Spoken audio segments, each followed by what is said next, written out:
Remember I told you if you listen to the last one, Adam Cole, how I'm just sitting here just thinking about stuff because there ain't too much going on with wrestling. WWE is just really turning its wheels until SummerSlam, and hopefully Roman comes back. And when he comes back, he is going to get probably one of the most climactic pops in WWE history. They're waiting for that. They're waiting for The Rock. They're waiting for, whoever they're waiting for. Now, don't get me wrong. WWE television has been, trudging along with what they got. What am I interested in?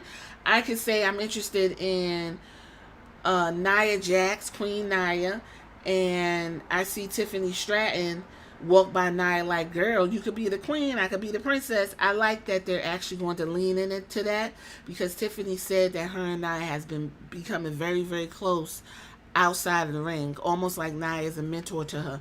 I would like to see what they come up with that on TV. That's going to be interesting.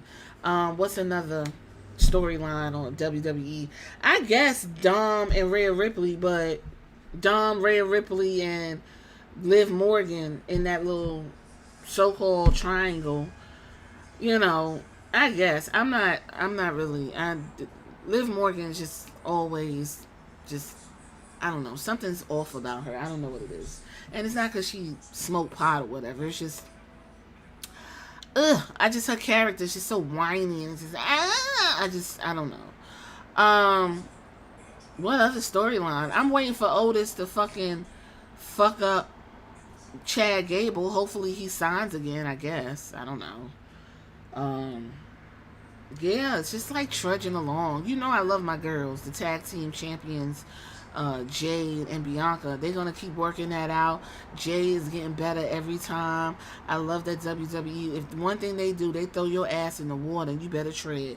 And I think what's coming out of that tag team, if nothing else, is Jade is getting more practice, more movement. She's understanding the WWE way of wrestling, and Bianca is just a beast. Like, I don't even, please. Bianca's just, she's just on some other type of level. So to be paired with her, like, Jade better absorb everything she can. So when she does go one on one and in her own singles run, it's gonna be fantastic. That's really it. I can't think of nobody else. I wish Drew, I hope he wins that title in Clash of the Castle. I understand, bisexual Undertaker got it, and it's cute. But if Drew goes to Clash of the Castle for a second time and don't win, it's like, girl, what are we doing here? He had a great showing the first time. But my God, that singing and all that weird shit.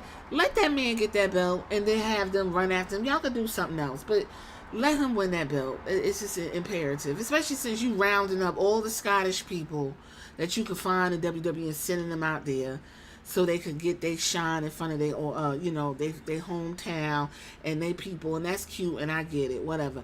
Let him get his big win.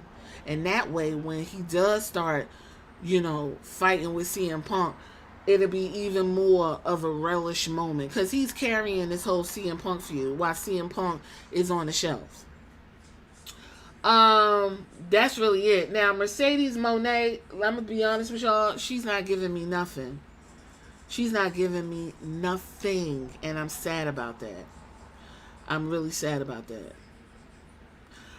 But that's not what we're talking about. We're talking about Keith Lee. Keith Lee. I was introduced to Keith Lee in, of course, NXT. Keith Lee is the only, I believe, NXT North American champion and NXT champion, double champion. He came back from the main roster, went straight to NXT, won those two belts, and then left, I think, if I'm correct. It's so many, it's a few matches that I go back and watch again. Keith Lee versus Roman Reigns when they had the invasion. Because remember when some of the main wrestlers got stuck in Saudi Arabia? And so what Triple H did was invade that SmackDown, one of the best SmackDowns. I don't even fucking remember the date, and I'm probably pretty sure I can go find it. One of the best SmackDowns was when they invaded, and Keith Lee got the big rub from Roman Reigns, and he did a spirit bomb, and Roman sold that, and it's such a good match. That is one of the matches that you could rewatch and really see all of the charisma Keith Lee had. Keith Lee always had it. And this is something that I think confused Vince McMahon, because he's so used to black people saying, yeah, nah, I mean, yeah, bro, you know. He has his own view of what a black man's supposed to look like.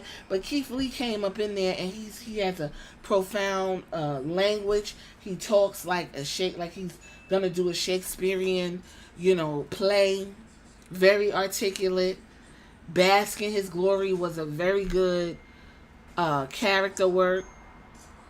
When NXT came to USA in that first so-called quote-unquote war that was with AEW, him and Dominic Dijakovic put on some of the best fucking matches in those early days during that NXT when they very first official run on USA.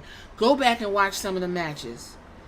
They was doing, Dominic Dijakovic and Keith Lee was doing fucking Spanish flies off the rope, fucking doing Canadian destroyers. Keith Lee, big as he is, was moving around that fucking ring. It was so, his personality, everything was just so good. And at that time, he wasn't really like getting that type of shine, but him and Dijakovic was putting on some shit. They was putting on bangers. Yeah, he got to do a Survivor Series. I think he was the last one eliminated by, of course, Roman Reigns, who he had fought before that Survivor Series. That SmackDown before Survivor Series in 2019, I believe. Go back and watch that. Go back and watch him versus Roman Reigns' match. Excellent match. After he won the North American Championship in 2020, remember he went up and did the Royal Rumble, and when he walked to the stage, Brock Lesnar was like, look at this big motherfucker. That was a rub. Like, everybody was like, oh, okay,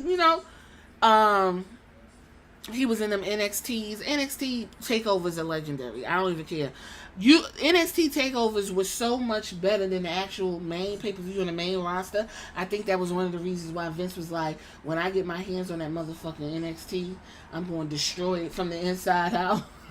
And that's when he started going up to the main roster, and it was getting all muddled. Again, he won the championship from Adam Cole, and that's when he became the double championship at the Great American Bash that same year. And then he started a feud with Karrion Kross and ended up dropping that belt to the NXT championship to Kross.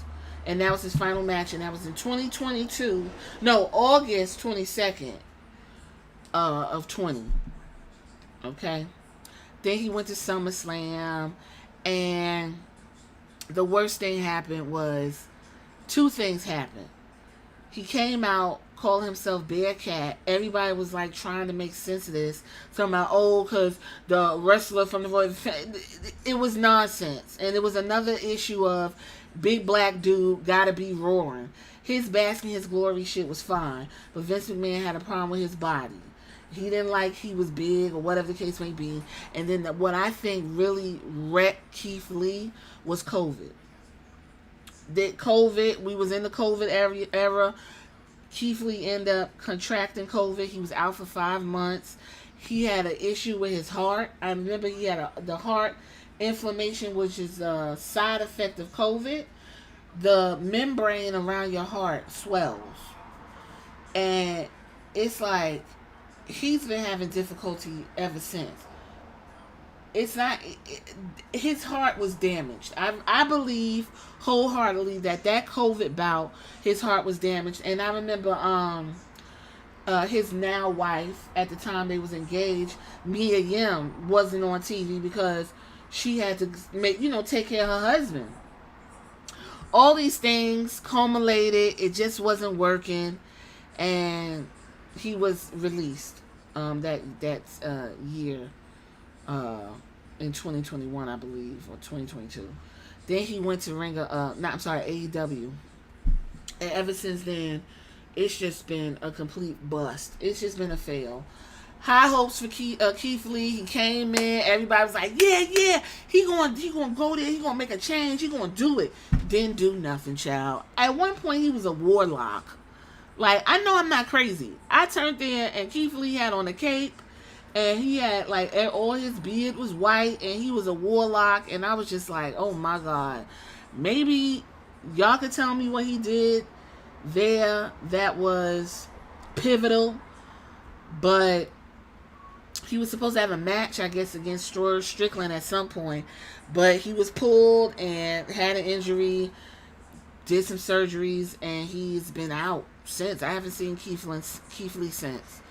It's really unfortunate that his run at All Elite Wrestling was just, I think, just like Adam Cole, Keith Lee's peak was in NXT.